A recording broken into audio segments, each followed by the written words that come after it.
All right. I really don't. Everybody's going to practice today, so in some form or another, and we'll see how that goes. Look forward to the challenge of playing the Broncos. We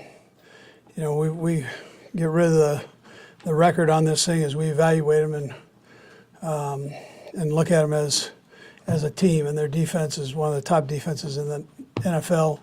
Red zone, they're top, and then third downs are top, and they're playing like crazy, and their offense is like one fingertip away from winning games. So we've got to make sure we have a good week of practice and get ourselves ready, and it's an AFC West opponent, which is always, that's great competition. Anyways, with that, time's yours.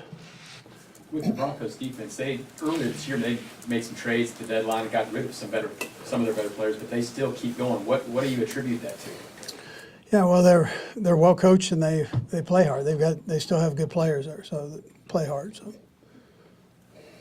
Andy, there was a stat CBS showed during the game.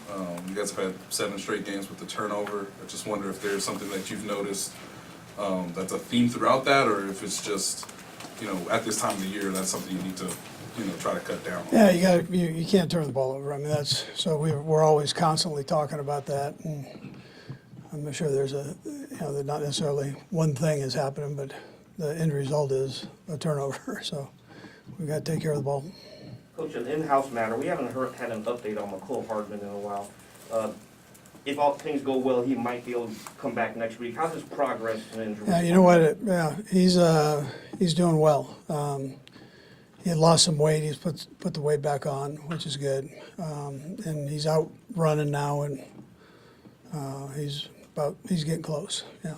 What's your expectation? You think you might have him back next week? Yeah, there's a chance. Yeah, there's a chance. Give him a couple more days here. We'll see, but he's doing well. I feel like Canarius is in a place where he could play. We'll see. I'm gonna let him get out there and work a little bit, and we'll just see how he does. We're not, I'm not gonna bring him back and have him hurt it again. That's not what we're looking at. So just see what he can do. Did Tooney have a setback, maybe in practice Friday, or? No, his thing was just getting that final push, that you can get off of it. In the run game, it's day to day, so he feels better this week than he did last week. And I just thought that, he's made as much progress as he has. Let's just give him a little bit more time. So that's where I was at the end of last week. Coach, it came out that Orlando Brown and Andrew Wiley are kind of the top 2 tackles in the league, giving up pressures. What's been the process in trying to help them? I know there've been a lot of chip blocks and things like that, but what's been the process? Yeah, well, they've gone to get some good players, and yeah, we do try to help them with chips like we would anybody that's in there. I mean, these defensive ends we've played are pretty good, and the 2 that we're playing this week are good too. So, that's part of it.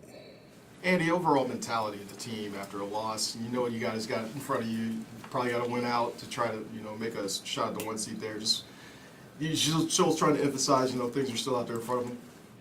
Yeah, I think the guys know. I mean, they know where they're at. Nobody knows better than they did about what's out front. So you don't have to stand up there and preach to them about that. They want to do well, and they want to win games. That's a mentality of this team. So they battled their hearts out Sunday, and it didn't work out. Come back and let's go.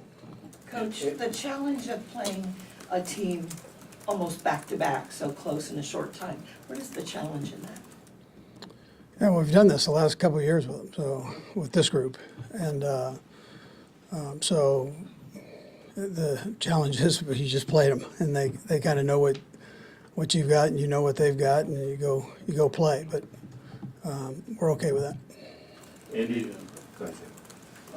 obviously the guys are aware that that Bengals team is a team that you could potentially see again. What's the balance of sort of compartmentalizing that and moving on versus using some stuff that you saw? Yeah, so I think the important thing is you learn from every win and loss, and then you move on to the next game, and that's what these guys have done. I mean, they're tunneled in. I mean, we're deep into this thing as coaches, we were deep into it Monday morning. And so by the time y'all woke up, it was lunchtime for us. When you say you learn from your wins and your losses, obviously it's been 3 times small point differential in the defeat, but what do you take away from that? So what you saw in Sunday's game doesn't repeat against Denver? Yeah, well, the things that we talked about after the game, I'm not going to go into it. I mean, I've already covered that. I'm, again, on to Denver here. So we're trying to get ourselves right for that, and they got a good football team. So we got to make sure we're right for Denver. I'm sorry, I guess what I'm saying is, because you said what you saw on film and it was lunchtime for us, what did you see on film, not right after the game when you spoke to us, but what did you see on film coming back that you felt like, Yeah, what I talked about Monday. Yep, yeah, same deal. Yeah. What have you seen from Melvin, and is there a chance he can help you this week or in the next couple weeks? Yeah, I mean, there's that chance. We're fairly healthy there, so, but I'm glad we have him here. He does a nice job for us. So. When it comes to Patrick in this league, he's been largely dominant, and this team in particular seems to have gotten him a couple times. Not to say he's good at Joel, but how much you sense is getting him that he sort of can't get over that Bengals hump in a way. Yeah, listen, we're past the Bengals thing. I'm on, way past that. So let's keep going on to Denver. I mean, you're asking me questions about them, but you're asking me to forget about them. So they're forgotten. On to this one. Last 3, we'll go Nate. Okay, I can't make y'all care. Go ahead. Coach, sometimes we talk to the players when they get ready to go to the Mile High Stadium and say, I can't breathe there, I've got to have extra oxygen, and others, it's not bothered at all. So how do you prepare a team when some guys it really affects and other guys not at all? Yeah, we've been okay there with the breathing part. It's been late in the year. Normally you're in pretty good shape. The weather's a little cooler, and you go in and it doesn't hit you quite like maybe early in the season. Right. Andy, 2 things, if you don't mind. One about Justin and one about Patrick. It seemed that you might have had either a conversation or something with Justin last week after his comments, and I wondered if you felt the need to talk to him again after the Twitter post he had yesterday. Yeah, he's good. He's all right. He's good. He knows. And on Patrick, I wonder if, as the Man of the Year nominee, what that sort of says about how he's become emblematic of your team and how that sort of stands for him in a broader way. Yeah, sure. He does a great job leading here, but he also takes that into the community. He's done that since he's come here. He's big, obviously, on kids and their needs, and people in general. He's got a big heart that way for people. So, and I think it's a tribute to him and his family and the efforts that he puts forward. You're tired during the season, but yet he gets out there and gives back, and that's an important quality to have. Coach, you mentioned that the Broncos defense is still what it is. The offense hasn't quite gotten there yet. They've made a lot of changes, right? They brought Russell Wilson. It hasn't been exactly what they want. Have you seen things from them as they've gone throughout the year when you look back and take that they're getting closer to that? And just a little bit about Russell Wilson and any respect you have for him. Yeah, so I've known Russell, competed against him for a long time. So he's a heck of a player. They're, like I said, they're like fingertips away, and our guys have a chance to look at that on tape, which is important to understand. And you have to make sure that you get yourself right, technique-wise, to play against those receivers, and in particular him with his timing and run ability. So he can still scoot.